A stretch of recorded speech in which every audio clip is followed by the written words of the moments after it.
Hello बच्चों, welcome to my NB classes. आज मैं आपको अपने इस वीडियो में इंग्लिश का एक पोएम है वोकेशन, उसका मैं आपको क्वेश्चन आंसर बताऊंगी। तो उससे पहले लास्ट टाइम जो मैंने वीडियो बनाया था हीलिंग आवर प्लैनेट, उसका क्वेश्चन नंबर 6 का आंसर लिखना भूल गई थी मैं। तो मैं पहले उसका आंसर बता देती हूँ, उसके बाद मैं इसका क्वेश्चन आंसर बताऊँगी, ठीक है। तो क्वेश्चन था कि which words tell you that the ban announced in Bundanoon, New South Wales, Australia is voluntary. What caused this ban? Answer is, in July, the residents of Bundan voted to ban the sale of bottled water. When a company announced its plans to tap the local aquifer, bottle the water in Sydney and sell it back to town, the locals decided to vote to ban the sale of bottled water. तो ये था healing our planet का answer number 6। अब मैं आपको vocation poem का question answer बताऊंगी। ये पोएम जो है रविन्द्रनाथ टैगोर द्वारा लिखा गया है। तो इस पोएम में एक बच्चा है जो किसी 3 ऑक्यूपेशन को देख के बहुत अट्रैक्ट होता है। तो चलिए मैं इसका क्वेश्चन आंसर भी बताते जाऊंगी और साथ में इसका एक्सप्लेनेशन भी। Question number 1, which are the vocation the boy is inspired by. बोलता है कौन कौन से वोकेशन मतलब जो हम लोग काम करते हैं, तो कौन कौन से वोकेशन से वो जो लड़का या जो बच्चा है वो इंस्पायर हो जाता है, अट्रैक्ट हो जाता है।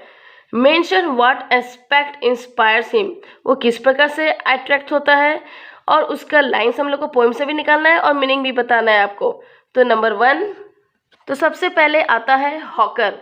हॉकर उसको बोलते हैं बच्चों, जैसे कोई बड़ा सा टोकरी में कुछ सामान लेके बेचता है इधर उधर गली गली, तो उसी को हॉकर बोलते हैं।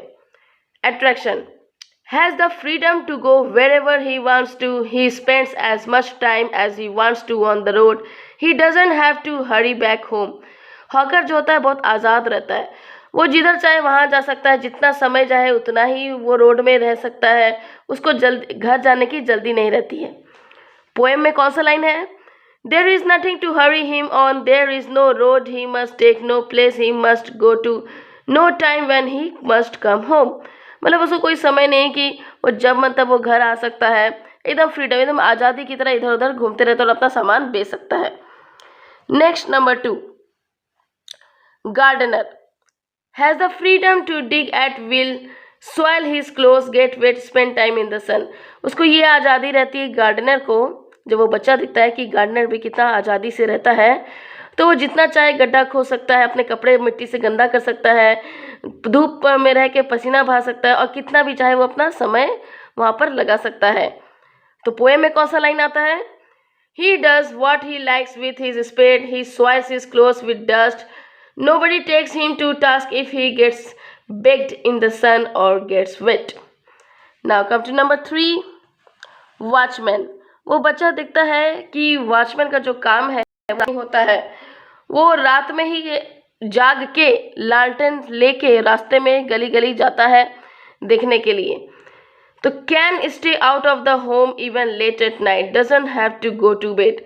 मतलब वो रात में बेड नहीं मिलेगा आपको, वो तो नाइट का ही काम करता है, नाइट ड्यूटी करता है। तो पोएम के किस लाइन में मिलेगा? The watchman swings his lantern and walks with his shadow at his side and never once goes to bed in his life। Now come to question number B. The street lamp stands like a giant with one red eye in its head. Identify the figure of speech used and explain। Answer is, the street lamp has been compared with a one-eyed giant. This is because it is tall and the light is high up, red in color। तो इस line में कहा गया है कि street lamp को one आई giant से compare किया गया है। तो यहाँ पर सिमिली का यूज़ किया गया है। वो एकदम वो जो स्ट्रीट लैम्प है सीधा खड़ा रहता है और रेड कलर का वो उसके ऊपर लाइट जलता है, तो इसीलिए स्ट्रीट लैम्प को वन आई जायंट मतलब एक आँख वाला राक्षस से कंपेयर किया गया है, इसीलिए सिमिली में आता है। Now come to question number C. What is the one thing that is common in the 3 vocations mentioned in the poem। Poem में जो 3 वोकेशन के बारे में बताया गया है, वोकेशन मतलब कोई भी काम जो करते हैं हम लोग उसको वोकेशन बोलते हैं। तो तीनों वोकेशन में क्या एक कॉमन है? Answer is all three vocations given in the poem have one thing in common and that is freedom, मतलब आज़ादी।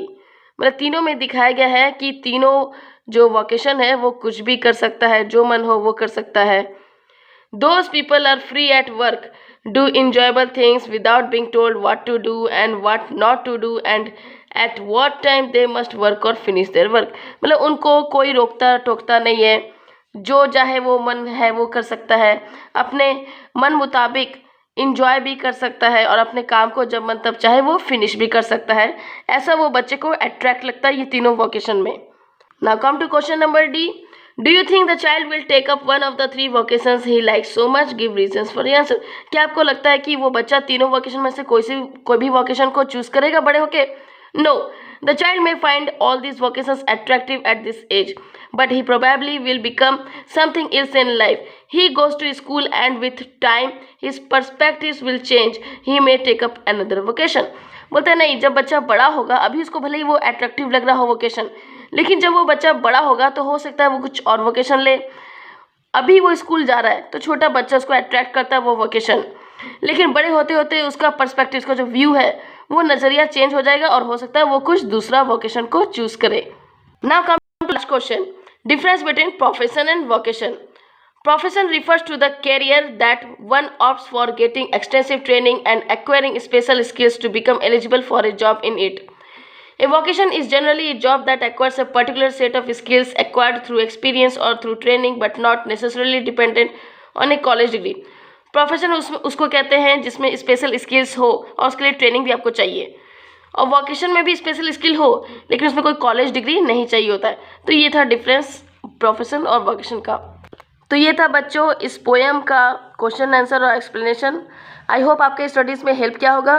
तो प्लीज़ चैनल को सब्सक्राइब कर दें ताकि मेरा जो भी नेक्स्ट वीडियो आए उसको आप सब्सक्राइब करें, लाइक करें और अपने फ्रेंड्स के साथ शेयर भी करें। Thank you, bye bye.